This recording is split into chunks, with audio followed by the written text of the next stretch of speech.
up, wake up. You gotta wake up, wake up. Remember you're dreaming. Oh, remember you're dreaming. Remember you're dreaming. Oh, remember you're dreaming. Remember you're dreaming. Oh, remember you're dreaming. Remember you're dreaming. Oh, remember you're dreaming. Oh, yeah. Yeah, Larry. Is everything okay over there in the... Okay. All right. I have never heard of this lady. Her name is Neda Boin. I don't even know if I'm saying it right. She's Dutch. And no, it's Neda, N-E-D-A. N-E-D-A-B-O-I-N. Neda Boin. And she writes songs based on A Course in Miracles. and they're cool. She's amazing. I go and search. We're not right now, but go and search. It's great. Good stuff. So welcome again. We are continuing our VIA CREATIVA theme of living in the light, because winter is a time that reminds us that the light is emerging, and so we remember who we truly are, the light that emerges in us, the light of love that emerges from our own darkness. There's an old joke about a pastor who visits Ethel, one of her oldest homebound parishioners, and the pastor starts talking to her and says, "Now, Ethel, I think it's time we had a discussion about the hereafter." And Ethel laughs and says, "Pastor, that's all I can think about these days. Every time I walk into a room, I wonder what I'm here after." The joke reminds us of our very human tendency to forget. When we come into this world of form, we forget what we're here after. We think we're here after wealth or fame or power, recognition, keeping up with the competition, garnering all the seemingly scarce resources we can before somebody else gets it. Jubilants, that's not what we're here after. We're here to remember the hereafter that we've never left. Despite what our bodily eyes and ego tells us, we're not ultimately these bodies. We are one spirit. We're divided up into seemingly disparate people, but we're here to learn one thing and one thing only, and that is to remember that we are only love. We've never been separated from that source of love, but when we come into this world, we forget what we're here after.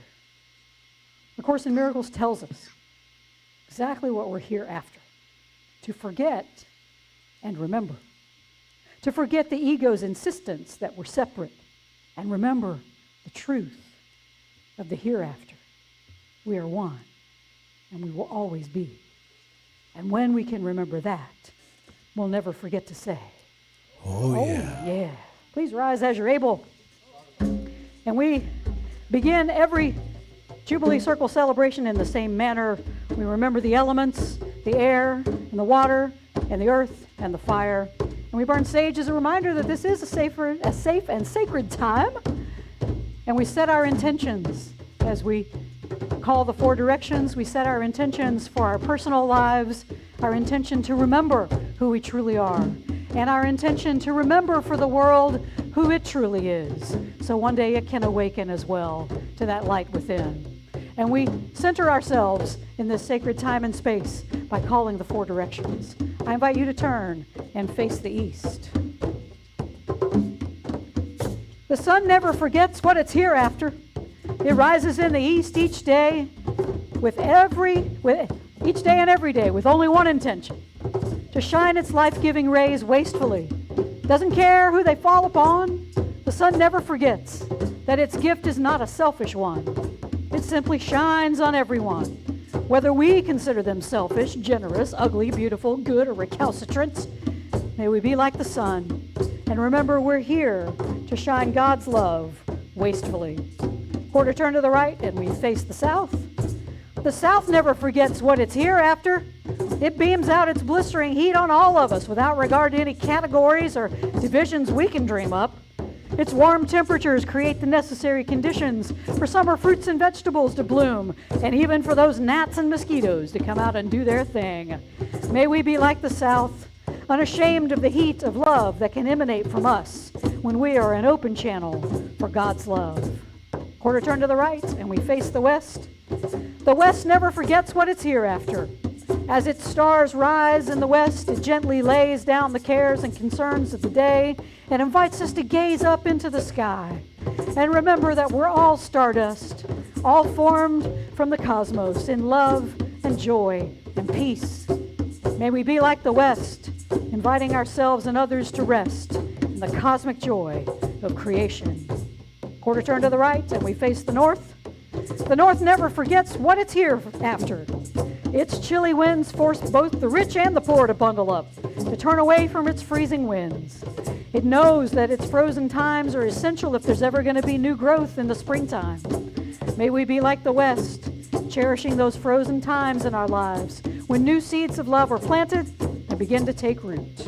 And as we turn back toward the center and have a look around the room, you'll see a lot of forgetful people who have been hoodwinked by the ego into thinking that they are something that they are not. But I invite you, Jubilants, to hear the good news this morning. You are not any category the ego can dream up. You're not your body. You're not your job. You're not your past. You're not your future. You're not your failures. You're not even your successes. You are at one with the all in the mind of God. And that should make you say, oh, yeah. All right. I invite you to remain standing, and we're going to sing our opening song. Beth might have to cup her ears because we're going to do some yacht rock for you this morning. Yeah, Beth's gone. Soft rock to the center. We're starting with a song from the band called Firefall. It's called Just Remember I Love You. And like last week, what makes the secular music for spiritual people so powerful is when we reframe some of these songs. Now, this is ostensibly about, a guy singing to his lost love, but this is also about the holy singing to you. Just remember I love you. When stuff gets really bad, when you feel down, Holy Spirit is always saying to us, just remember I love you. Oh, yeah. Here we go. 1, 2, 3, 4.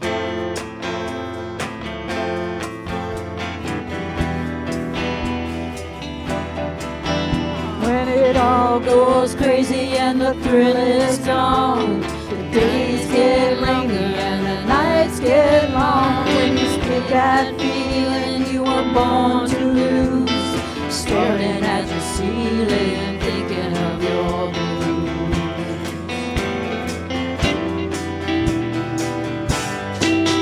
When there's so much trouble that you wanna cry, the world has crumbled and you don't know why. When your hopes are fading and they can't be found, dreams are left you wanting, friends that let you down.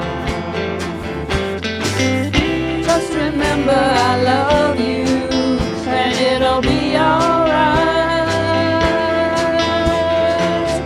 Just remember I love you more than I can say.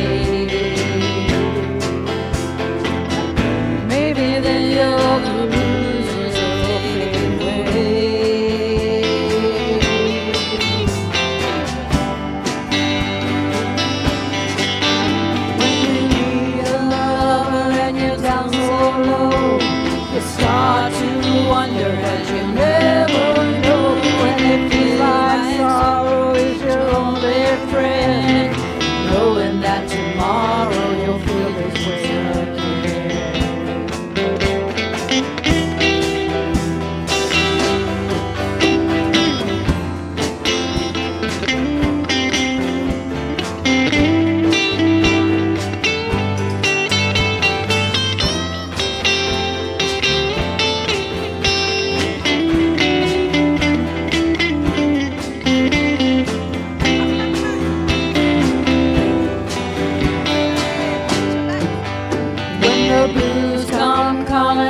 break of dawn. The rain keeps falling, but the rainbow's gone. When you feel like crying, but the tears won't come. When your dreams are dying, then you're on the run.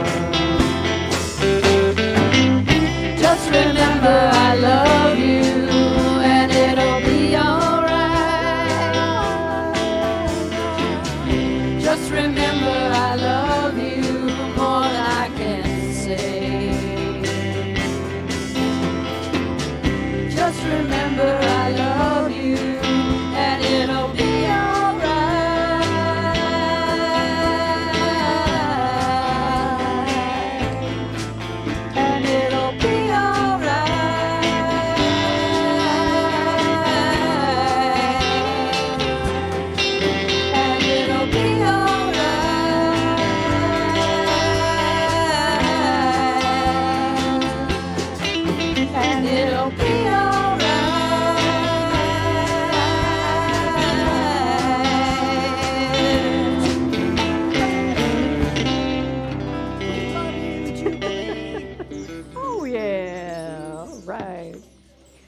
seated. Of course, I guess you all did your thing. All right. So welcome again. Thank you so much for joining us here at Jubilee Circle. We are an inclusive, progressive, interfaith community here in Columbia, South Carolina. We teach the timeless common wisdom of love and unity that you find in all mainstream religions, metaphysical philosophies, mysticism, and inspired secular and religious writers and teachers throughout the ages. We use popular music. Sometimes you like it, sometimes you don't. We use teachings. Yeah, okay. We redeemed it, all right. We use music, teaching, weekly celebrations, educational and artistic events, and other community building activities because we're trying to create a space for everybody to experience transformation so then they can go out and be that transformation in the world. We believe we're here to expand our souls, find that deeper meaning in life, renew our commitment to love, to peace, and to justice so we can learn how to love wastefully and undergo a transformation from the inside out to discover how to live more and remember who we are, that higher divine self. We also recognize we're part of God's good creation. We're formed in love and joy as well as stardust. But we're human. We forget all this stuff. We get popped out into the world and we see you over there and me over here. And the judging starts. All the grievances start. Those people are beautiful. Those people are ugly. Those people are good. Those are bad people. Generous people. Stingy people. Loving and recalcitrant. Obstreperous. But let us remember our function. Let us remember who we truly are. We have never left home in the mind of God. We are just extensions of love in this world, and that is how we are supposed to be at every moment that it is possible. So the whole world gets to say, oh yeah. All right. So a few announcements coming up next Sunday. We're going to continue our Living in the Light theme, and we're going to explore how we can live in the light of the real world. No, not the one on MTV. But what a course calls the real world. It's a little bit different. Coming up this Friday, January 27th, the Water Kickers will be live here in the living room. They're celebrating their new single out called Winter Alone, and you'll receive a free download of the song and some unique artwork when you come. Tickets are $10 at the door, and Jubilee will provide some snacks for a donation. Todd Mathis is going to open the show, and we're not serving any alcohol, so if you want some, bring your own. All right, that's fine too. So we have another movie night coming up next month, February 17th, Friday, February 17th. We're going to do Groundhog Day. We talked about it last week, so we're gonna watch Bill Murray as he learns to properly use his time and get out of his repeating days. And of course, we'll have some snacks. Bring some snacks and curl up on the couches, and we'll watch a classic movie. And coming up Friday, February 24th, y'all, the living room is about to take off. I'm just telling you. I've got people asking to come and play, and I've got a major fellow who is a singer and big in the theater around here who wants to produce some shows in this space. So things are starting to heat up for the living room. I'm excited about this. So the Resident Rogues will be here on Friday, February 24th. I hadn't heard of them either, but they do Americana, Appalachian. I thought we were the Resident I know. No, we're the Resident Recalcitrants. Oh, But listen to them. Listen to them on YouTube. They're a guy and a girl, and they are fabulous. They're amazing.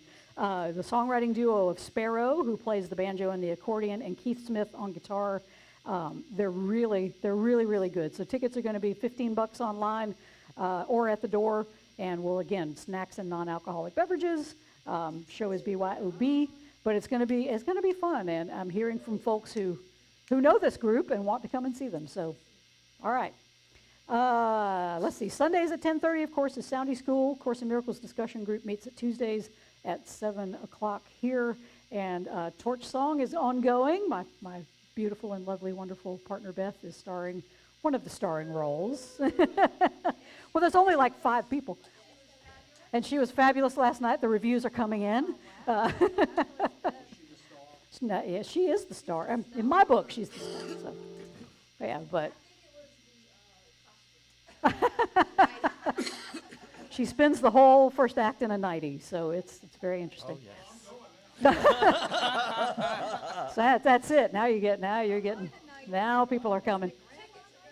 That's right. Tickets are flying off the shelf right now. So they've got a 3 o'clock matinee today, and then I think it's Wednesday through next Sunday. So it's at Workshop Theater. So look that up for Torch Song and get your tickets. Get your tickets. I'm going today, so it'll be great. All right. Any other announcements? Anything I'm missing? Very quickly, yes. Fellow American. No, yeah. Seriously, Columbia Marionette Theater is featuring Aladdin with all kinds of interesting puppetry and marionette, beautiful scenery and fun. We are at Saturdays, 11 a.m. and 3 p.m. and then the third Monday of the month, which is Marionette Monday. Time is 11 a.m. for Saturday and 10 a.m. for Marionette Monday. Thank you. Thank you. All right. Breathe deeply. Hear these wise and holy words. Wow, we got it right one week. Isn't that amazing? Shh, don't jinx it. All right. From A Course in Miracles, chapter 14. Offer the Holy Spirit only your willingness to remember, for God retains the knowledge of God and of yourself for you, waiting for your acceptance. Give up gladly everything that would stand in the way of you remembering, for God is in your memory. His voice will tell you that you are part of him when you are willing to remember him and know your own reality again. Let nothing in this world delay your remembering of him, for in this remembering is the knowledge of yourself. To remember is merely to restore your mind to what is already there. You do not make what you remember. You merely accept again what is already there but was rejected. The ability to accept truth in this world is the perceptual counterpart of creating in the kingdom. God will do his part if you will do yours, and God returns, and his return in exchange for yours is the exchange of knowledge for perception. Nothing is beyond God's will for you, but signify your will to remember God, and behold, God will give you everything but for the asking.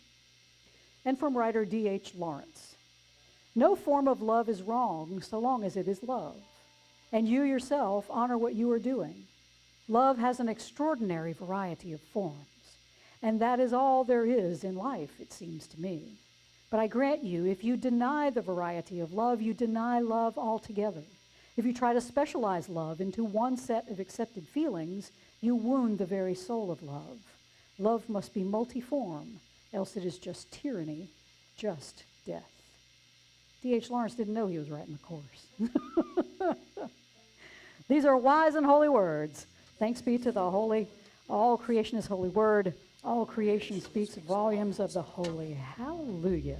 Let's stand and sing, and remember that you've got a part in this one of lean in toward the light. Just remember your part. Here we go. Lean in. One, 2, 3, 4.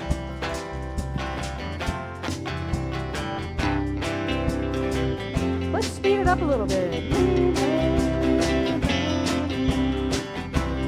That's it. Winter is the oldest season, leaning towards the light, but quietly beneath the snow, leaning towards the light, seeds are stretching out and reaching, leaning towards the light, faithful as the morning glow, leaning towards the light.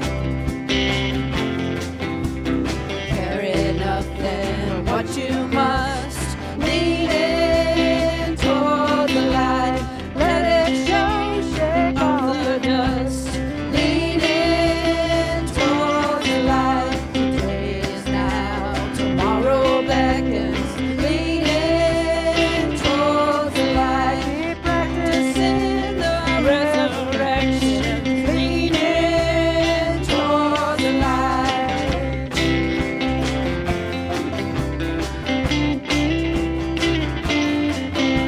The prayer I pray, eventide, leaning towards the light. All left undone, give other side, leaning towards the light. When forgiveness is hard to find, leaning towards the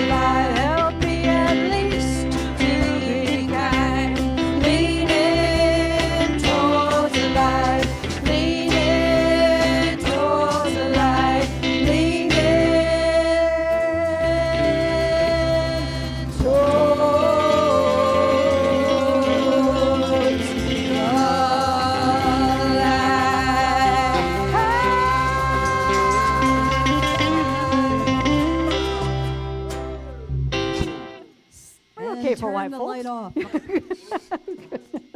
You may be seated. He's more cowbell. They just say more band. All right. The band can be excused if they would like to be. Or they can sit up here. It's all up to you.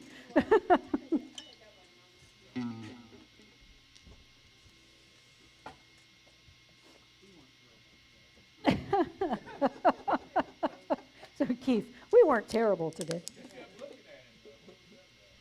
Well, maybe he was the terrible one.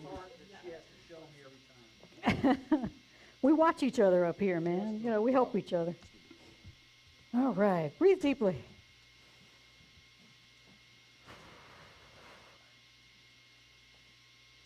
Buddhist teacher Tara Brach tells an ancient story about a king who had no heir.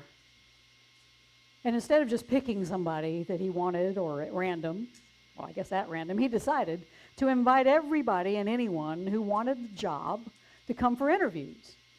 And so he provided this elaborate meal, and he opened up the palace to anybody who wanted to come and tour the grounds and see where they might one day be living as the king or the queen.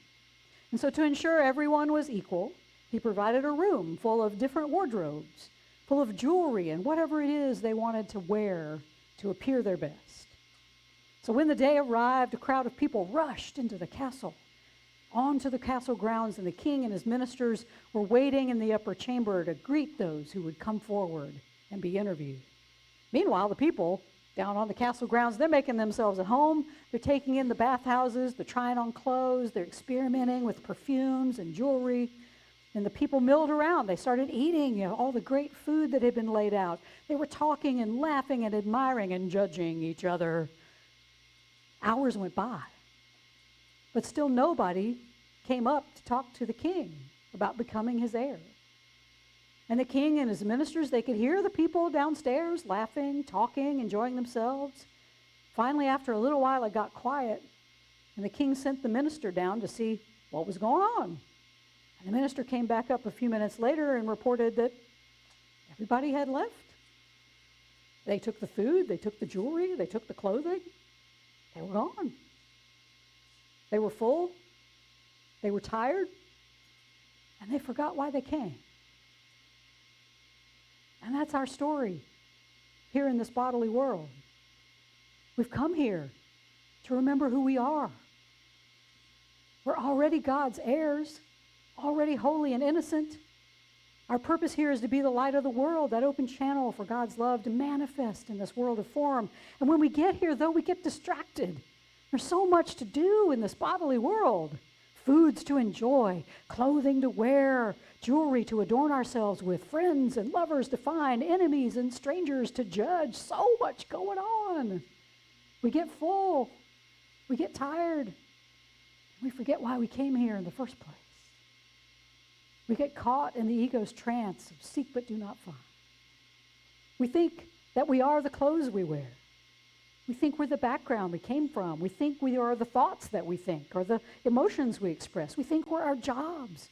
We think we're our family history, our social affiliations. We think we're our race. We think we're our class. We think we're our sexual orientation or our gender identity. We think we are our political affiliation, our religious beliefs, our national allegiances. We can't see that these are just costumes that we're trying on.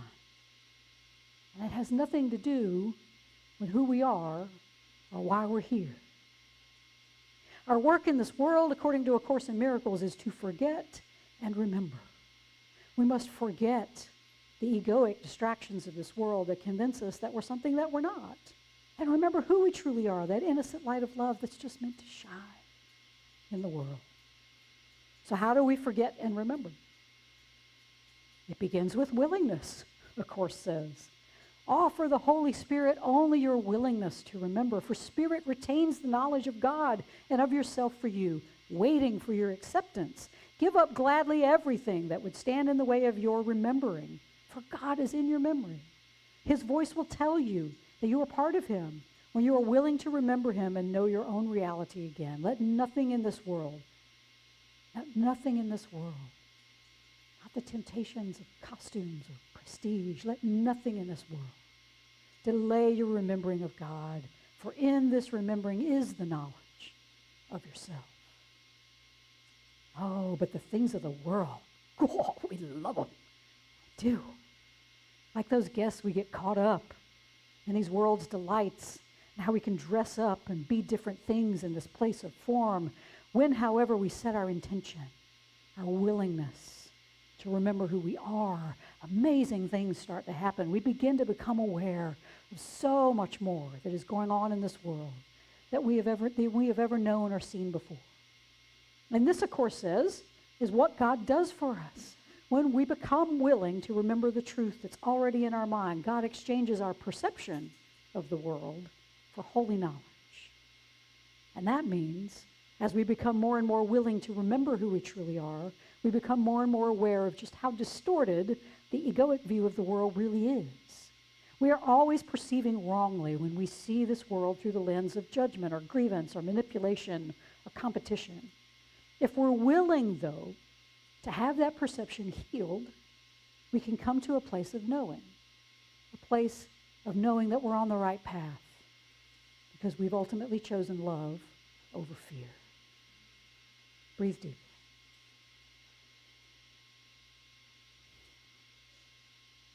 As I was beginning my own journey of forgetting my ego and remembering my higher divine self, I took the words of a friend of mine to heart about this path. She said, either this shit works or it doesn't. Put it to the test. So I decided I was going to try it out in one of the toughest situations in my life relating to my family, especially my two older sisters, who are in every way my political opposites. One of the maxims of A Course in Miracles is, whatever is missing from any situation is what you are not giving. In the situation with my sisters, what was missing was peace. So I decided, as I traveled home in 2015 for my mother's funeral, that I was going to bring peace to this relationship. This jubilance was my willingness to remember. It's the first step in forgetting and remembering. I was gladly giving up that thing that separated me from my sisters' political arguing. How silly. I resolved that this trip, I was not going to talk politics. They could say whatever they wanted, but I would withhold my opinion for the duration of the trip. And what happened was a miracle. I stuck to my resolution to be the peace, well, for the most part. You know, I poke the bear once in a while. I mean, come on, you gotta. But when politics would come up, I would either let my sisters go at it until they ran out of steam, because they would be, you know, they're saying the same thing back to each other, and if I wasn't objecting, it just falls apart eventually. I mean, there's only so long that you can agree with each other if nothing presenting itself to push back on, so I was just like, okay. And so when they finally fizzled out, I would ask them to tell me about their grandkids. I would ask them to tell me one of their special memories about our mom. Anything to make a connection that was deeper than politics. And I'll tell you what, it's the best time I've ever had with my sisters. We laughed, we cried, we bonded in ways we had never done before. And it was a miracle. But here's the key, though, and it's something that that I invite you to all do if you go on this journey to forget and remember. The first thing I did before I stepped into that lion's den of my sisters was I gave compassion to myself. On the egoic level, what I wanted from my sisters was their respect. I wanted their recognition. You see, I am the baby of the family. These are the two oldest siblings. And I always felt like, as the baby, my opinions and my feelings, they never counted. You're just the baby, what do you know? So arguing over politics solidified those feelings for me of not being taken seriously. So on that level of ego, I wanted to be seen as a peer. I wanted to have my feelings and my opinions validated by them. And that was never going to happen. Not going to happen. You're not going to get it. So the next step was to go deeper, to ask myself not what my egoic intention was, but what's my deepest intention. And that jubilance was to create a genuine, loving connection to my sisters. My deepest intention was to let nothing of this world, least of all frickin' politics, delay me from making that connection. Because my intention was one of unity and not separation, I was able not just to remember who I truly am, I was able to see my sisters in their inestimable value. I could see them as holy and innocent and beloved. I'd never seen that before. That was a miracle in itself. So what are your intentions in this world, jubilants? Have you forgotten? Have you been too busy trying on the king's clothes or eating his bountiful food to remember why you came here in the first place? The slogan that we adopted from the Jubilee community in Asheville, our mothership, is actually an old Zen saying of keep the main thing the main thing. And that means to forget and remember, to leave behind the trappings of the false self of the ego and pursue the main thing, remembering who we truly are. And this means putting our attention on our intention, putting attention on your intention to remember. So how do you do that? Well, Tara Brach offers us some guidance on the 3 signs that your intention is liberating because you're keeping the main thing the main thing. First, it is an intention that will manifest your innate potential.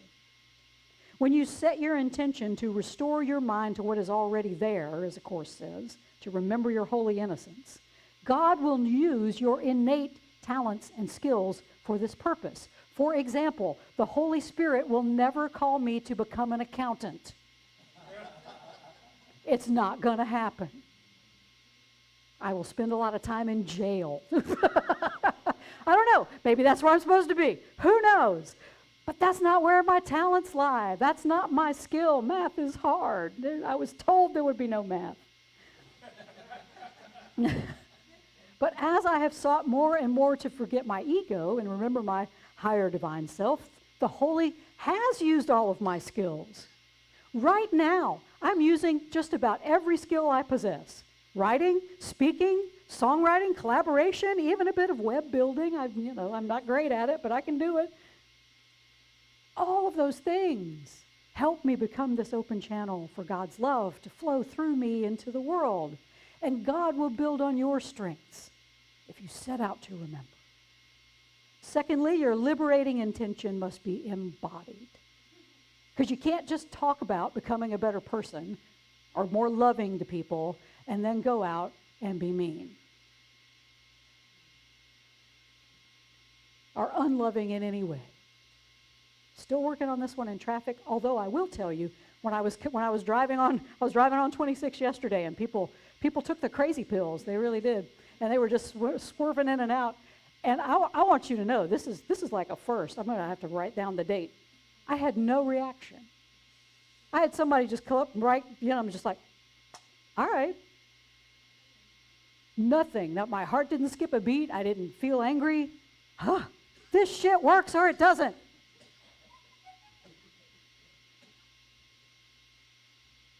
I've been working on that. I've been intending to be a better person behind the wheel and trying to practice. You got to embody it. Finally, the truly liberating intention always, Brock says, relates to this moment. Because this is all you got. Can't do anything in the past or the future. So what's your intention right now? How can you use this present moment to remind yourself that you are a channel of love in the world? And what can you do in this moment to embody that and express it, extend it into the world? In a course, the Holy says, I need the children of light now. I need the children of light now. That is all of us who are willing to do the work of forgetting our ego self and becoming dedicated to living from who we truly are in this to be this space, this channel of love in the world. And this isn't about quitting your job and becoming some spiritual guru. It's about being the open channel for love in this moment, wherever you are, no matter what job it is you are doing. If it's true that we are all one spirit in this bodily world, we're having very different, disparate experiences. And we're all uniquely manifesting talents and skills. And all the Holy is asking us to do is use all of them, to be that unconditional, never-ending eternal love in this world. We are all called within our unique individual forms to just be beacons of love. As author D.H. Lawrence observed, no form of love is wrong so long as it is love and you yourself honor what you are doing. You yourself honor what you are doing. Love has an extraordinary variety of forms. And that is all there is in life, it seems to me. But I grant you, if you deny the variety of love, you deny love altogether. If you turn your love away from one person, you've denied all of it. But if you try to specialize love into one set of accepted feelings, you wound the very soul of love. That's the special relationships that A Course in Miracles talks about. Love, Lawrence says, must be multiform, else it is just tyranny, just death. Multiform. All you different people out there loving in your own unique way. Channeling God. Remembering who you are. I invite you this morning. Remember that you are a child of light. And the Holy needs the children of light right now. You are a pure expression of love in whatever form you have taken. The Holy is asking each of us to just show up in the world and be a miracle worker by loving wastefully, by extending that love in every moment to anyone and everyone who appears before us in this moment. We can't judge anyone, as Lawrence says. We can't dictate who is worthy of love. We are all of inestimable worth, whether your ego calls somebody a friend or a foe. The ego will tempt you to turn all this around and forget who you truly are and remember its power over you. But do not beat yourself up if you give in and follow the ego. We will all do it. Nobody's going to do it perfectly. Just remember, we're all on this path. We're all learning. None of us are enlightened beings yet. You are only love, A Course reminds us. And that's something when you get irritated, when you're following the ego, that's a way to get back. You are only love. You are only love. But when you deny this, A Course says, you make what you are something you must learn to remember. That's a way to remember you are only love. We're all seeking to forget and remember, which means we must be about this journey together, remembering the truth about one another so we can remember it for ourselves. I remembered it for my sisters, and in that effort, I remembered it for me too.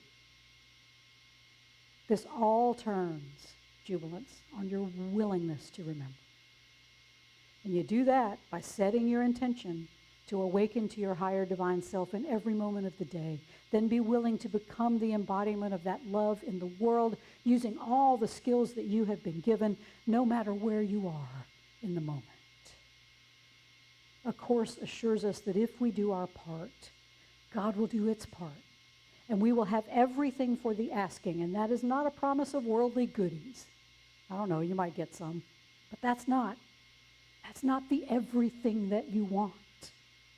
The everything that the Holy offers us in every moment is simply this: the peace that passes all understanding.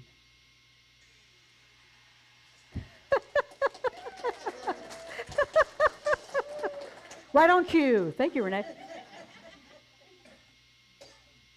Jubilants, once you remember that you already have that peace, and all you need to do is claim it for yourself and everyone around you, that's when the whole world gets to say, oh yeah,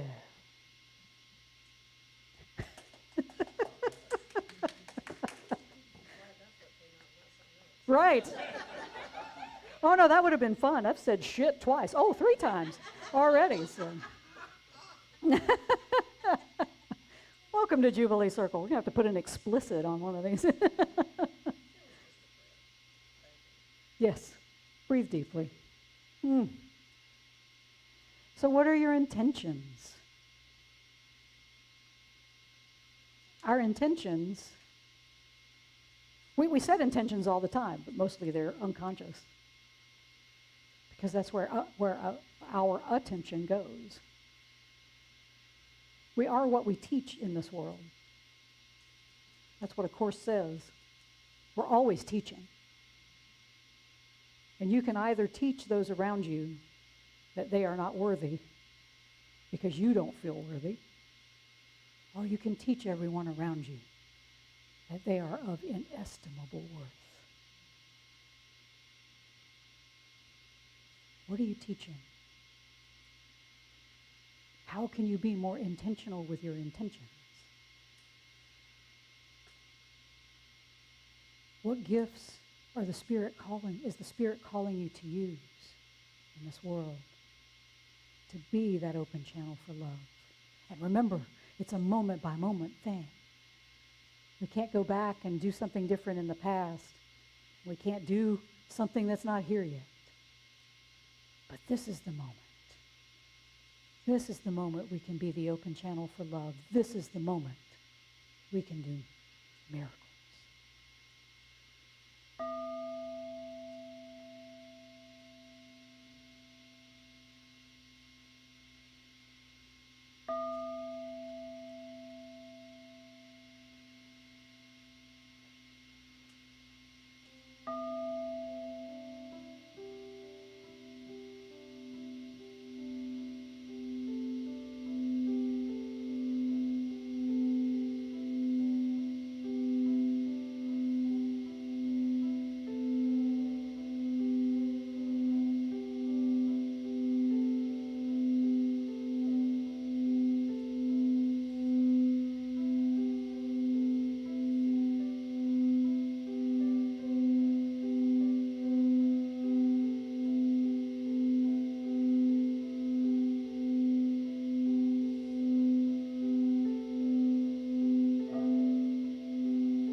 Breathe deeply.